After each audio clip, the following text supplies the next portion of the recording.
Guys আমার পেঁয়াজ ক্ষেত দেখেন। পেঁয়াজের সাথে সাথে এই যে সাথী ফসল হিসাবে কাঁচা মরিচ লাগানো হয়েছে। এই যে অনেক কাঁচা মরিচ, পেঁয়াজ, এই যে এগুলো এগুলো পুল পেঁয়াজ বলে এগুলা যে আমরা রেখে খাই অনেক, মানে 1 বছর ধরে, ওই পেঁয়াজটা, এটা পুল পেঁয়াজ। আর এটা এমনি বেশি দিন হয়তো থাকবে না, যে এমনি বড় পেঁয়াজ থাকে ওইটা। দেখি, যাও তো যাও।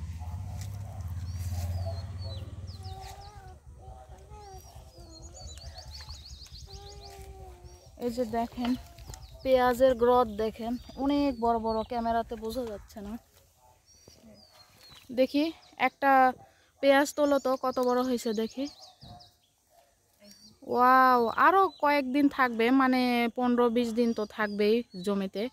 আরো কয়েকদিন থাকার পর সব উঠানো হবে, এখনো তেমন বড় হয় নাই। মাশাআল্লাহ অনেক বড় হয়েছে, আরো আছে।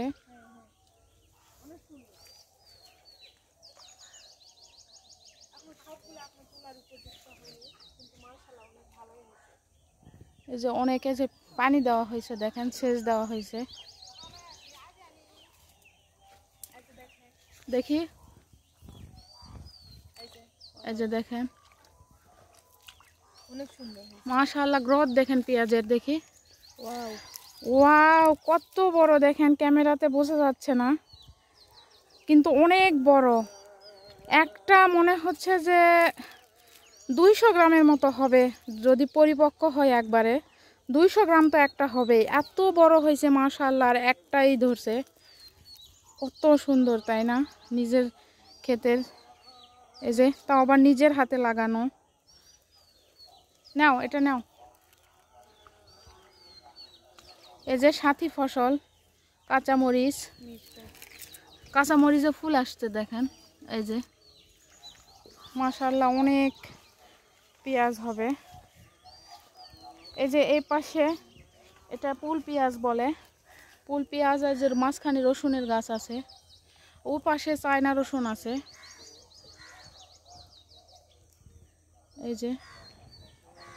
এই যে দেখেন চায়না রসুন গাছ দেখেন, একটা দেখলেই বুঝতে পারবেন কত গ্রোথ, মোটা। রসুনও মাশাআল্লাহ মনে হয় বড়ই হয়েছে, এখনো তেমন পরিপক্ক হয় নাই।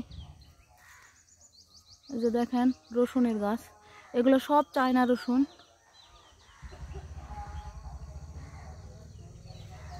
এই যে এপাশেও পুল পেঁয়াজ, রেখে খাওয়ার পেঁয়াজ, যেটা সারা বছর ধরে রেখে খাওয়া যায়। পাশে চায়না রসুন, এই যে এগুলা দেশি রসুন মিক্সড আছে। এই যে রাতে রান্নার জন্য কয়েকটা তুললাম। তো সবাই ভালো থাকবেন, আল্লাহ হাফেজ।